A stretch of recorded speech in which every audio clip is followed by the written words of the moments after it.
Olá, meus amigos, como vocês estão? Espero que estejam todos bem, se cuidando e em casa. Então hoje nós vamos continuar os nossos estudos do ESD 1, lembrando que na primeira aula foi abordado sobre o contexto histórico do Espiritismo no século XIX, né? A segunda aula da semana passada foi a respeito do objeto e conceito do Espiritismo, e hoje nós vamos abordar sobre o tríplice aspecto da doutrina espírita. Mas vamos primeiro fazer uma oração. Vamos fechar os nossos olhos, ou podemos focalizar aqui na imagem de Jesus. Vamos lá. Senhor Jesus, Mestre querido, muito obrigado por mais essa oportunidade de estudo, de aprendizado. Permita que os amigos do plano superior possam nos instruir, nos iluminar nesse estudo, para que os esclarecimentos obtidos possam servir para o nosso aprimoramento espiritual, para nosso melhoramento, para o nosso autoconhecimento e para melhor servirmos na prática da caridade. Que assim seja. Então vamos lá, né? Então hoje nós vamos entender a respeito do tríplice aspecto da doutrina espírita, ou seja, nós vamos entender por que o espiritismo é considerado uma ciência, uma filosofia e uma religião. Então nós vimos aqui nessa frase de Herculano Pires que o espiritismo, nascido ontem, nos meados do século passado, é hoje o grande desconhecido dos que o aprovam e o louvam, e dos que o atacam e criticam. Então o que isso significa? Que nascido em meados do século passado, isso quer dizer o quê? Que o espiritismo é uma ciência nova, né? Em relação às outras ciências espiritualistas, é muito nova, é extremamente nova, né? A maioria das religiões tem séculos de existência, muitos séculos de existência. Já o espiritismo não, né? É uma doutrina relativamente nova em relação às outras. E mesmo aqueles que são espíritas, que se dizem espíritas, que dizem até simpatizar com o espiritismo e aprovar, eles, numa grande parte dessas pessoas, desconhecem realmente a doutrina, desconhecem o que ela prega, às vezes até desconhecem que a doutrina espírita segue os preceitos do Evangelho de Jesus Cristo. Então, como nós iremos divulgar a doutrina? Né? Como nós iremos entender algo que nós desconhecemos? Algo que nós não estudamos para entender melhor? Né? E aqueles que atacam e criticam?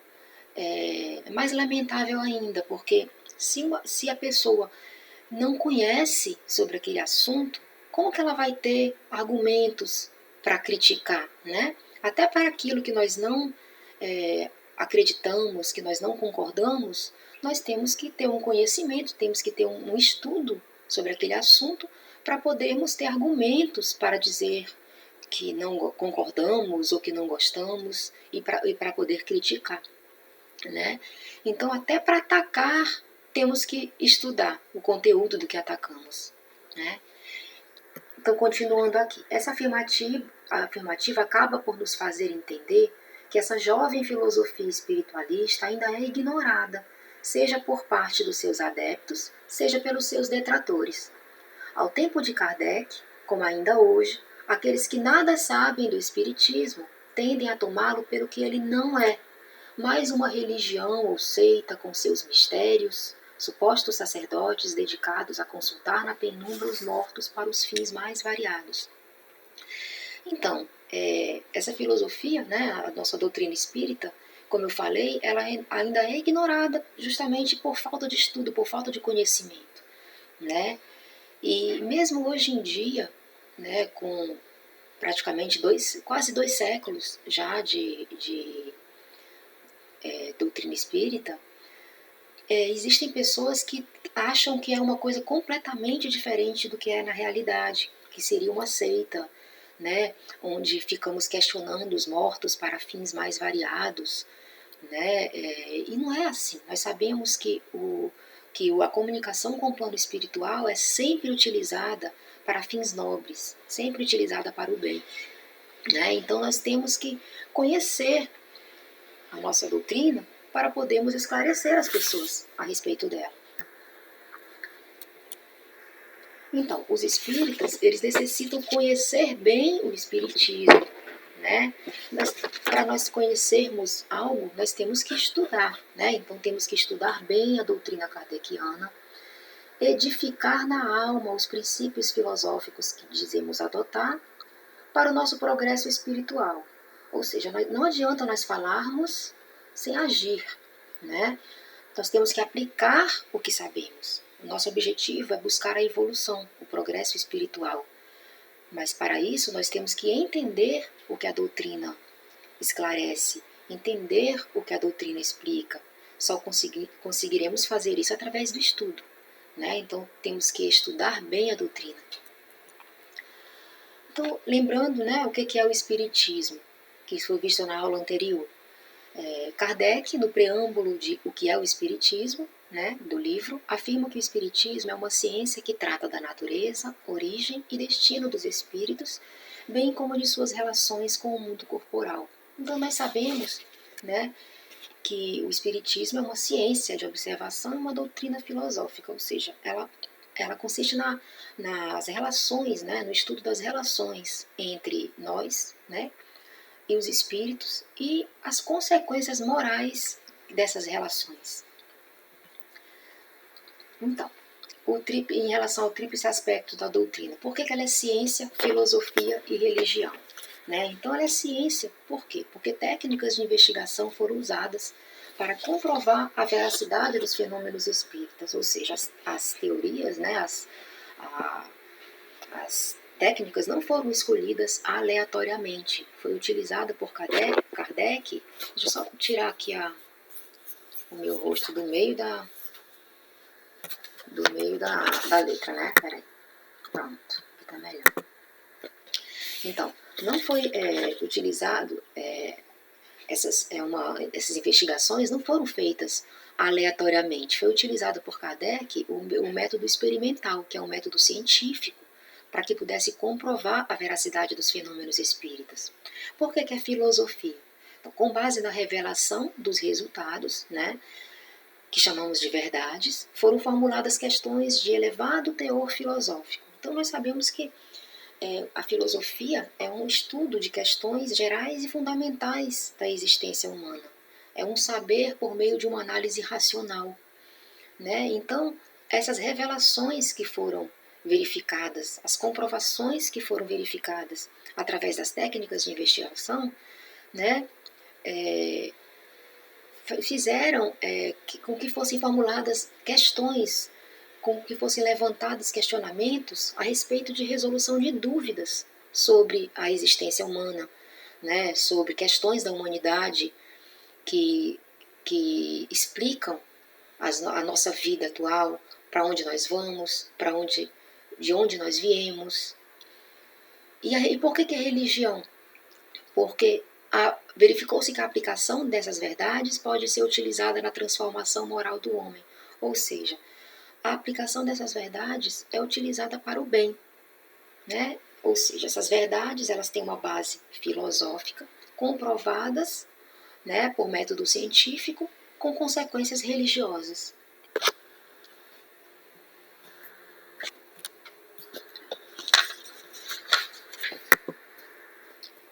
Então, o tríplice aspecto do espiritismo nós podemos representar como um tripé. Então, esse tripé, nenhuma dessas pontinhas aqui pode faltar, senão fica incompleto a nossa doutrina. Então, o espiritismo, ele é ciência, filosofia e religião. Ele é ciência porque comprova, né, a verdade das coisas que acontecem e não entendemos. Então, na verdade, são coisas que sempre aconteceram, fenômenos que sempre existiram, né, de comunicações entre os espíritos encarnados e os desencarnados, mas que não se entendia como isso ocorria. Achava-se antes que eram fenômenos sobrenaturais. Os estudos do espiritismo como ciência serviram para comprovar a veracidade desses fenômenos. Tirou o véu sobre esses fenômenos, sobre a explicação desses fenômenos. Ele é filosofia porque responde nossas dúvidas, né? através da comprovação dessas verdades, o homem estabelece questionamentos que podem ser respondidos pela doutrina. E por que é religião? Porque nos liga a Deus, né? Todo esse conhecimento nos faz melhorar como seres humanos, nos ajuda no progresso espiritual. Então vamos abordar agora a parte de espiritismo como ciência. Nós vamos esmiuçar um pouquinho mais sobre cada parte, tá bom? Então, como meio de elaboração, o espiritismo procede exatamente da mesma maneira que as ciências positivas, isto é, aplica o método experimental. Então, não são técnicas abordadas de forma aleatória. Existe toda uma metodologia envolvida, né? Então, se nós formos ver no dicionário, o que seria ciência? É um conjunto de conhecimentos adquiridos metodicamente, sistematizados e capazes de serem transpostos didaticamente para o ensino, tendo em vista a sua apropriação e difusão. Ou seja, né, no caso do Espiritismo foi exatamente isso, é uma ciência como as outras. Né? O Kardec ele utilizou o método experimental. Só que no caso do Espiritismo, ao invés de formularmos a hipótese para ser comprovada pela experiência, é a própria experiência, né? O próprio fato experienciado que veio revelar e explicar a hipótese. Ou seja, é feita uma observação, formuladas perguntas, formuladas questões, né? E para responder essa pergunta, são formuladas hipóteses, conduzida a experiência e, através dessa experiência, vai ser aceita ou rejeitada a hipótese. Né? Então, na verdade, o Kardec ele era um estudioso, né? Ele era um intelectual. E ele tinha uma experiência com estudos científicos, ele tinha conhecimento com matemáticos, com físicos, com filósofos, e ele tinha participação desses estudiosos também nesses estudos. Então, não era nada feito aleatoriamente, de forma vulgar, de forma sem cuidado. Pelo contrário, era extremamente metódico, extremamente sério o método experimental utilizado por Kardec. Deixa eu tirar novamente aqui. Isso. Para não atrapalhar vocês de ler. Então, por que é ciência? Né? Porque estuda, à luz da razão e dentro dos critérios científicos, os fenômenos mediúnicos, isto é, fenômenos provocados pelos espíritos e que não passam de fatos naturais. Todos os fenômenos, mesmo os mais estranhos, têm explicação científica. Não existe o sobrenatural no espiritismo. Então, como eu já falei, né, é um estudo científico por meio de critérios, por meio do método experimental, que vai esclarecer como acontecem os fenômenos mediúnicos, como acontece essa comunicação entre os encarnados e os desencarnados, e tirar o véu sobre isso aí, ou seja, mostrar que não são fenômenos sobrenaturais, que faz parte da natureza, né? São fenômenos naturais, não existe o sobrenatural no espiritismo, todos os fenômenos têm explicação científica. O espiritismo, sendo ciência de observação, tem por objeto de investigação as relações dos espíritos com o mundo corpóreo, como asseverou outrora Kardec na obra O que é o Espiritismo. Sua metodologia de pesquisa está bem descrita por ele em O Livro dos Médiuns, de onde se depreende um modo seguro de lidar com os espíritos em reuniões sérias. Através dessa metodologia, foi tirado o véu que encobria parte da percepção do mundo invisível e fez-nos entrever a imortalidade da alma atestada pelos fatos que a mediunidade apresenta.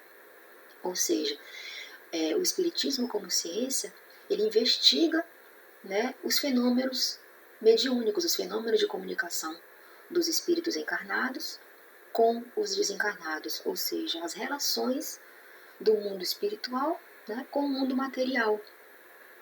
E por toda uma metodologia séria de pesquisa, né, segura, feita de forma séria, dentro de locais, né, de reuniões, onde são pessoas sérias, escolhidas, que estariam ali, né? E foi tirado o véu, foi tirado aquela sensação de mistério a respeito dos fenômenos. né? E mostrou e provou a realidade, a veracidade de que nós somos imortais, de que nosso espírito é imortal, né? Fez-nos entrever a imortalidade da alma, foi provado que a alma é imortal pelos fatos que a mediunidade apresenta. Vamos lá. Kardec evocava espíritos superiores para questioná-los sobre temas filosóficos de grande profundidade através dos médiuns que atuavam na sociedade. Jamais tomou qualquer espírito como revelador privilegiado e nem as teses deles como verdades absolutas. Fazia comparação dos ensinamentos, tanto aqueles escolhidos em reuniões em Paris, como os oriundos de correspondência com outros grupos, recebidos através de médiuns desconhecidos daqueles primeiros. Então, como é que acontecia isso? Kardec, como vocês sabem, ele morava na França, né, em Paris. Então, ele fazia os estudos experimentais dele em reuniões, né, lá em Paris, com médiuns que atuavam na sociedade local, e onde eram formuladas questões, né, como nós falamos sobre temas filosóficos, né, de elevado teor filosófico, e eram feitos esses questionamentos aos espíritos através daqueles médiuns que atuavam lá na sociedade parisiense. Ao mesmo tempo, simultaneamente, em outros locais, em outros países, eram feitas outras reuniões com outros estudiosos também, que com outros médios totalmente desconhecidos daqueles médios lá de Paris. Então, os médios que estavam numa cidade desconheciam os médios que estavam na outra cidade. Aquelas mesmas questões eram entregues aos médios e eram formuladas aos espíritos e eram respondidas, né? E aí o Kardec recebia todas essas respostas e ele ia fazer uma triagem, ele ia fazer um estudo dessas respostas para verificar se elas batiam, né? Para verificar o teor, o conteúdo dessas respostas para poder utilizá-las. Então, continuando aqui, a ciência espírita era apresentada como progressista na base kardeciana e dialógica em relação às ciências ordinárias. Nesse sentido, apontou o insigne mestre: o espiritismo, marchando com o progresso, jamais será ultrapassado, porque se novas descobertas demonstrassem estar em erro sobre um certo ponto, ele se modificaria sobre esse ponto. Se uma nova verdade se revelar, ele a aceitará. Isso está escrito lá na Gênese. Então, por que a ciência espírita ela é progressista? Porque ela está sempre se modificando conforme o progresso da ciência, né? Então, ela é dialógica em relação às ciências ordinárias. O que quer dizer isso? Que ela caminha lado a lado com a ciência, né? A ciência espírita é uma ciência como as outras ciências, né? Então, a ciência evolui.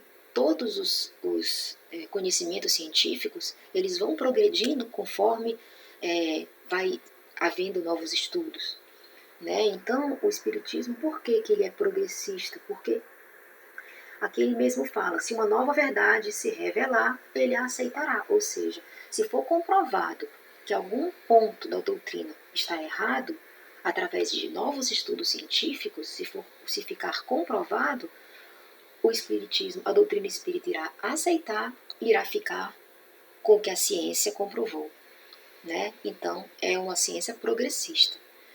Está sempre em evolução. Então, o aspecto ciência do espiritismo, o aspecto científico, né, do espiritismo, ele é abordado em duas obras. O Livro dos Médiuns, que é de janeiro de 1861, e a Gênese, que é de janeiro de 1868. Dois livros que são muito importantes para nós termos em casa, para nós lermos, todos nós espíritas. Então, tríplice aspectos da doutrina, continuando a parte de filosofia, né? Então, por que o Espiritismo é considerado uma filosofia?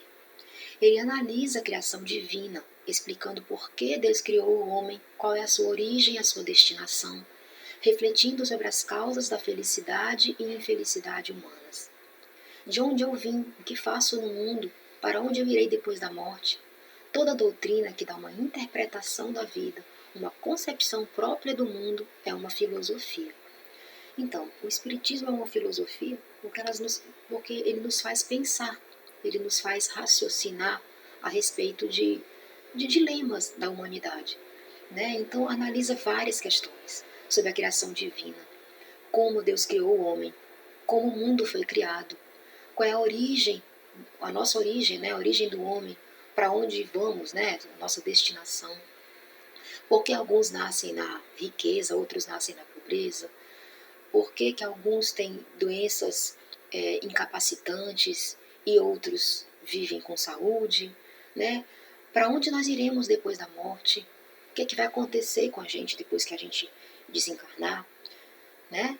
Então, tudo isso, essas questões de elevado teor filosófico, questões que sempre a maioria das pessoas se faz em algum momento da vida, elas podem ser respondidas através da doutrina espírita. Então, é uma filosofia que ensina o autoconhecimento como instrumento indispensável à evolução intelecto-moral do homem. Deixa eu só botar aqui mais para cima um pouquinho. Pronto. A evolução intelecto-moral do espírito tem um profundo potencial para transformar o mundo a partir do indivíduo. Sua força está na sua filosofia, no apelo que dirige à razão, ao bom senso.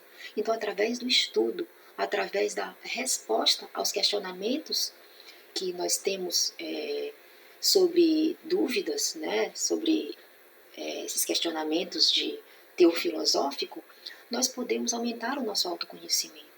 Nós conhecendo como as coisas acontecem, entendendo como as coisas acontecem, nós podemos nos autoconhecer, né? Então, nós nos autoconhecendo, nós podemos transformar o mundo. Cada um se autoconhecendo pode se melhorar como pessoa e transformar o mundo, né? Então, o trabalho individual de cada um com seu autoconhecimento nos dirige à razão, ao bom senso. Nós seremos pessoas mais éticas, né? Com mais bom senso, poderíamos agir conforme o bem. Nós vamos ser instrumentos para o bem. Então, o autoconhecimento, né? Então, já diz o ditado, conhece-te a ti mesmo, né? Então, através do autoconhecimento, nós poderíamos transformar o mundo. Logo, o aspecto filosófico retrata os princípios e ensinamentos dos espíritos superiores, recolhidos e organizados por Allan Kardec, somados ao seu contributo nas reflexões e desdobramentos que propõem as lições dos imortais nas obras fundamentais da doutrina. O Espiritismo desencadeia, a partir da apreciação que podemos ter dos princípios que exara, uma moral que conduz o adepto à ética do amor lecionada por Jesus. Então aqui é meio difícil separar a parte de filosofia da parte de religião. Então as duas coisas estão meio que entremeadas, né? Meio que misturadas. Então, através do autoconhecimento, o ser humano pode aplicar os ensinamentos da doutrina, né? No auto-melhoramento, a pessoa consegue melhorar o mundo ao seu redor, agir melhor como pessoa, né? E agir com ética, né? Agir conforme Jesus nos ensinou através do Evangelho. Deixa eu passar aqui. Então, o aspecto filosófico do Espiritismo está abordado no Livro dos Espíritos, que foi publicado em abril de 1857. Então, vamos abordar agora o aspecto religioso. Como eu falei, é muito difícil a gente separar o aspecto religioso do aspecto filosófico do Espiritismo, né? Porque ambas as coisas nos conduzem ao entendimento de ética, né? Então, a moral pode ser vista como sinônimo de ética, como teoria dos valores que regulam a conduta humana de forma normativa ou prescritiva. Ou seja, através do entendimento, né, das questões filosóficas, das questões sobre vários temas sobre nós como seres humanos, a resposta a essas perguntas nos ajuda no nosso autoconhecimento, e através do autoconhecimento nós vamos ter mais valores, nós vamos arraigar esses valores no nosso íntimo, né? E nós vamos nos comportar de forma ética, né? A nossa conduta será de forma ética, conforme os preceitos morais.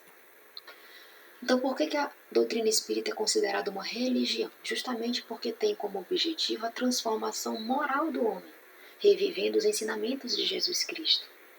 Então, às vezes, tem pessoas que ficam na dúvida se a doutrina espírita, ela fala de Jesus Cristo. Então, nós temos que divulgar, é importante que nós saibamos divulgar que a doutrina espírita, ela é cristã, é uma doutrina cristã. Nós procuramos praticar os ensinamentos de Jesus Cristo no Evangelho, né, na sua verdadeira expressão de simplicidade, pureza e amor.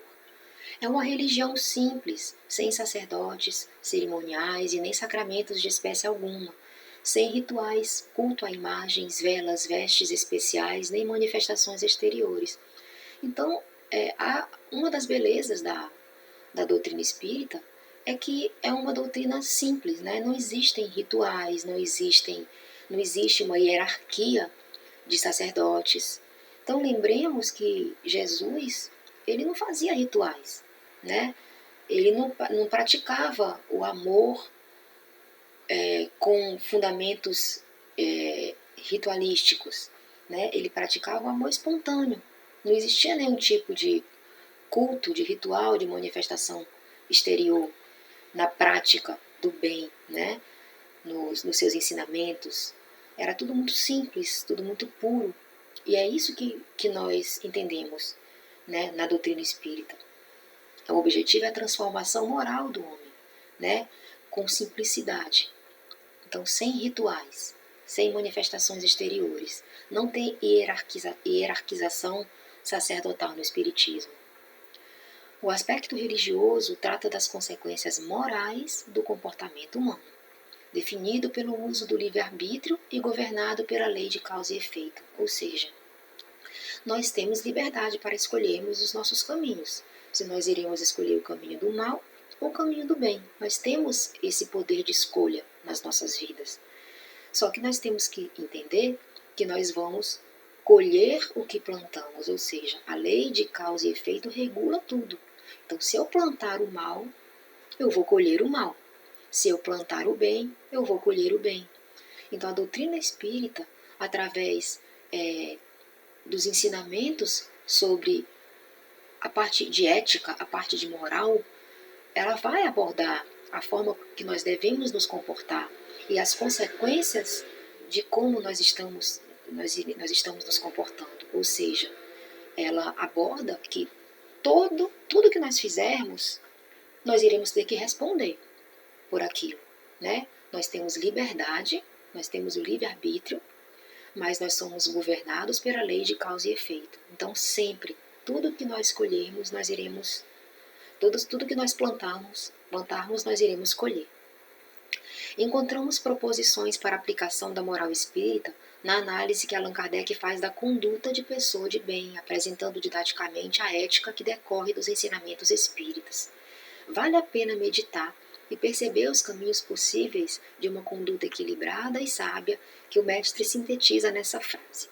O verdadeiro homem de bem é o que cumpre a lei de justiça, de amor e de caridade na sua maior pureza. Então, as leis de Deus, no Espiritismo, elas são subdivididas, né? Elas são classificadas em 10 leis, né? As leis morais. E a lei da justiça, de amor e de caridade é a mais importante. Não que as outras não sejam importantes, né? Mas a lei de justiça, de amor e de caridade, se o ser humano consegue estabelecer como norma de vida, né, a sua vida, a prática de vida, ser conforme essa lei, ele vai poder ser classificado como um verdadeiro homem de bem, né? Justiça, amor e caridade, né? Então é muito difícil, né? Mas é o que nós precisamos almejar, né?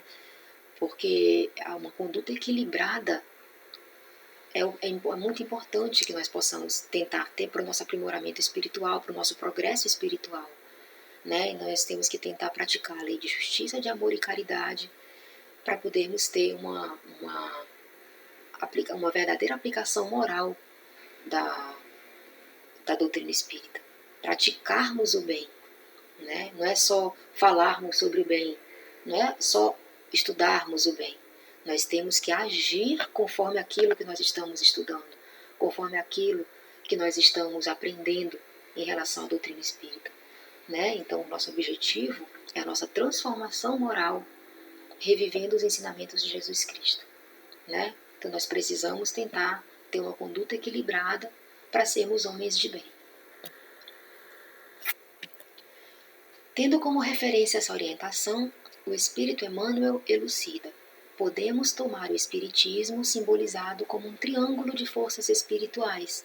A ciência e a filosofia vinculam à Terra essa figura simbólica, porém a religião é o ângulo divino que a liga ao céu. Lembrando que o Espírito Emmanuel era o guia espiritual, né, do Chico Xavier. E lá no livro Consolador, ele fala exatamente isso, né, que o Espiritismo é exatamente esse triângulo, né, esse tripé. Digamos que a ciência e a filosofia é como se fosse a parte cabeça, né, a parte, digamos, que nos liga ao chão, que nos liga à terra. Mas a parte coração, a parte emoção, que nos liga ao céu, a parte de sentimentos, seria a parte religiosa do Espiritismo. Né? Então, nós temos que ter as três coisas juntas. Mas, se nós fôssemos dizer onde está a maior beleza desse tripé, né? Desse triângulo, seria a prática da doutrina espírita como religião. Ou seja, nós sabermos praticar praticar esses conhecimentos adquiridos através da ciência e da filosofia na nossa vida pessoal, né? Na nossa ação em relação ao próximo. Continuando, no seu aspecto científico e filosófico, a doutrina será sempre um campo nobre de investigações humanas, como outros movimentos coletivos de natureza intelectual que visam ao aperfeiçoamento da humanidade. No aspecto religioso, todavia, repousa a sua grandeza divina, por constituir a restauração do Evangelho de Jesus Cristo, estabelecendo a renovação definitiva do homem para a grandeza do seu imenso futuro espiritual. Então, é exatamente o que eu falei, né? Então, já tem bastante conhecimento científico, né? Muitas respostas já foram dadas, né? Em relação a essas perguntas de teor filosófico, que antigamente existia um véu muito grande sobre isso, mas nós já temos muitas respostas, nós já temos muitas explicações científicas. Mas em relação a essa parte do aspecto religioso, é o que nos renova, é o que nos faz melhorar como pessoa, é o que nos faz progredir espiritualmente, ou seja, nós colocarmos em prática, em nossas vidas, o Espiritismo para melhorarmos a nossa ética, para melhorarmos a nossa moral. Então, essa é a grandeza divina do Espiritismo, né? Constituir a restauração do Evangelho de Jesus Cristo. Podemos praticar a lei do amor, da justiça e da caridade. Então, o aspecto religioso da doutrina espírita é desenvolvido por Allan Kardec nas obras O Evangelho segundo o Espiritismo e O Céu e o Inferno. Então, aqui essa tirinha é bem interessante, né? Olha só. Porque o Espiritismo realça a caridade. Porque fora dos preceitos da verdadeira caridade, o espírito não poderá atingir a perfeição para o qual foi destinado. Tendo-a por norma, todos os homens são irmãos, e qualquer que seja a forma pela qual adorem o Criador, eles se estendem as mãos, se estendem e se ajudam mutuamente. Né? Ou seja, todos nós um dia atingiremos a perfeição, né? Uma perfeição relativa, né? Que perfeição absoluta só Deus mesmo. Mas nós todos nós um dia vamos atingir uma perfeição relativa, né? Mas não tem como isso acontecer fora dos preceitos da verdadeira caridade, né? Então, fora da caridade não há salvação. Nós temos que entender, né, que nós temos que praticar a caridade. Não adianta só nós sabermos a teoria, né? Existe uma necessidade de nós colocarmos em prática esse aprendizado que nós temos de como sermos pessoas melhores em relação ao nosso próximo. Então aqui a gente vê, ó, nessa tirinha do Espiritinhas, O garotinho aqui dentro da casa dele, rezando aqui, agoniado, falando que queria tanto te encontrar, Jesus. Mas Jesus estava lá perto dele, bem ao lado, né? E diz, quando ele procurar no local certo, vai me achar. Ou seja, a pessoa tem que olhar ao seu redor, tem que olhar o seu próximo, ver as necessidades dos seus irmãos, né? E ver o que é que pode fazer para ajudar o próximo. A caridade, ela precisa ser vivida, né? A caridade é o amor em ação.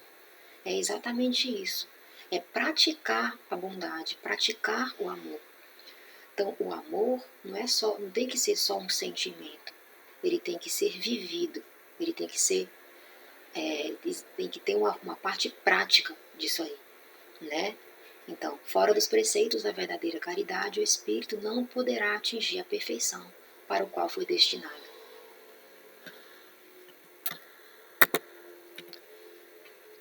Então, deixa eu tirar de novo aqui, pronto. Então, o espiritismo, nós dizemos que ele aborda um tipo de fé que tem que ser raciocinada, não é uma fé cega, né? Porque a fé sem raciocínio é crendice. A fé inabalável é aquela que pode encarar a razão face a face em todas as épocas da humanidade. Ou seja, nós precisamos entender a nossa fé.